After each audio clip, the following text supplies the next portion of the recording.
ನಮಸ್ತೆ ಸರ್. ಅಮ್ಮ. ನಿಮ್ಮ ಹೆಸರು? ವೆಂಕಟೇಶ್ ಗೌಡ ಅಂತ. ನೀವು ಎಲ್ಲಿಂದ ಬಂದಿದ್ದೀರಾ? ಬೆಸ್ತನಹಳ್ಳಿ ಅಂತ, ಕೋಲಾರ ತಾಲೂಕು. ಈ ದೇವಸ್ಥಾನ ಬಗ್ಗೆ ನಿಮ್ಗೆ ಯಾರು ಹೇಳಿದ್ರು? ಹೆಂಗೆ ಗೊತ್ತಾಯ್ತು ಈ ಇಲ್ಲಿ ದೇವಸ್ಥಾನ? ಬೇರೆ ರಾಮಪ್ಪ ಅನ್ನೋರು ಒಬ್ಬರು ಹೇಳಿದ್ರು, ಈ ಥರ ಹೋಗಿ ಈ ಥರ ಚಂದ್ರಶೇಖರ್ ಸ್ವಾಮೀಜಿ ಅಂತೇಳಿ ಮಲ್ನಾಕ್ನಹಳ್ಳಿ ಗೇಟ್ ಹತ್ರ ಲಕ್ಷ್ಮೀ ಗಾಯತ್ರಿ ದೇವಸ್ಥಾನ ಇದೆ, ಅಲ್ಲಿ ಹೋಗಿ ಕಾಂಟ್ಯಾಕ್ಟ್ ಆಗುವಂಥ. ಏನು ಪ್ರಾಬ್ಲಮ್ ಇತ್ತು? ಅದರಲ್ಲಿ ನೀರಿದ್ರೂ ಸಹ ನೀರು ಮೇಲೆ ಬರ್ತಾ ಇಲ್ಲ. ತುಂಬ ಒಂದು 3-4 ಲಕ್ಷ ಖರ್ಚು ಮಾಡಿದೆ. ನೀರು ಮಾತ್ರ ಕಾಣಿಸುತ್ತೆ ಸ್ಕ್ಯಾನಿಂಗಲ್ಲಿ, ಮೋಟ್ರ್ ಬಿಟ್ಟರೆ ನೀರು ಬರ್ತಾ ಇಲ್ಲ. ಆಮೇಲೆ ಹಿಂಗೆ ಇಲ್ಲಿ ಬಂದು ಪೂಜೆ ನೋಡಿ ಇದು ಮಾಡಿ ನಿಂಬೆಹಣ್ಣು ಕೊಟ್ಟರು. ತಗೊಂಡೋಗಿ ಪೂಜೆ ಮಾಡಿ 3 ದಿವಸ ಆದಮೇಲೆ ಇದು ಮಾಡಿ 4ನೇ ದಿವಸದಲ್ಲಿ ನೀರು ಎತ್ತು ಅಂದರು. ನೀರು ಎತ್ತಿದೆ. ತುಂಬ ಜೋರಾಗಿ ನೀರು ಬರ್ತಾಯಿದೆ.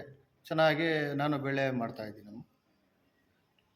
ನೋಡ್ತಾ ಇರತಕ್ಕಂಥ ಜನ ಎಲ್ಲರಿಗೂ ಬಯಸೋದೇನೆಂದರೆ, ನಾನು ಯಾರಿಗೆ ಏನೇ ತೊಂದರೆ ಇದ್ದರೂ ಇಲ್ಲಿ ಬಂದು ಸ್ವಾಮೀಜಿನ ಮೀಟ್ ಆಗಿ ಎಲ್ಲ ರೀತಿಯ ಅನುಕೂಲಗಳು ಪಡೆಯಬೋದು. ಯಾವುದೇ ತೊಂದರೆ ಇದ್ದರೂ ಪರಿಹಾರ ಆಗುತ್ತೆ ಅಂತ ನಾನು ಭಾವಿಸಿದ್ದೀನಿ. ಇದ್ರ ಮುಖಾಂತರ ಎಲ್ಲ ಯೂಟ್ಯೂಬಲ್ಲಿ ನೋಡ್ತಕ್ಕಂಥ ಜನರೆಲ್ಲನೂ ಒಂದು ಶೇರ್ ಕೊಟ್ಟು ಲೈಕ್ ಮಾಡಿ, ಮುಂದೆ ಬಂದು ಈ ಕಡೆ ಎಲ್ಲ ದೇವಸ್ಥಾನ ಇಂಪ್ರೂವ್ಮೆಂಟ್ ಮಾಡೋಕ್ಕೆ ಜನ ಒಳ್ಳೆ ಸಹಕಾರನೂ ಮಾಡಬೇಕು. ಈ ದೇವಸ್ಥಾನದಲ್ಲಿ ಇರೋ ಭಕ್ತಿಯಿಂದ ಮಾಡಿದ್ರೆ ಒಳ್ಳೆ ಹೆಸರು ಪಡೀಬೋದು ಅಂತ ನಾನು ಹೇಳ್ತಾಯಿದ್ದೀನಿ.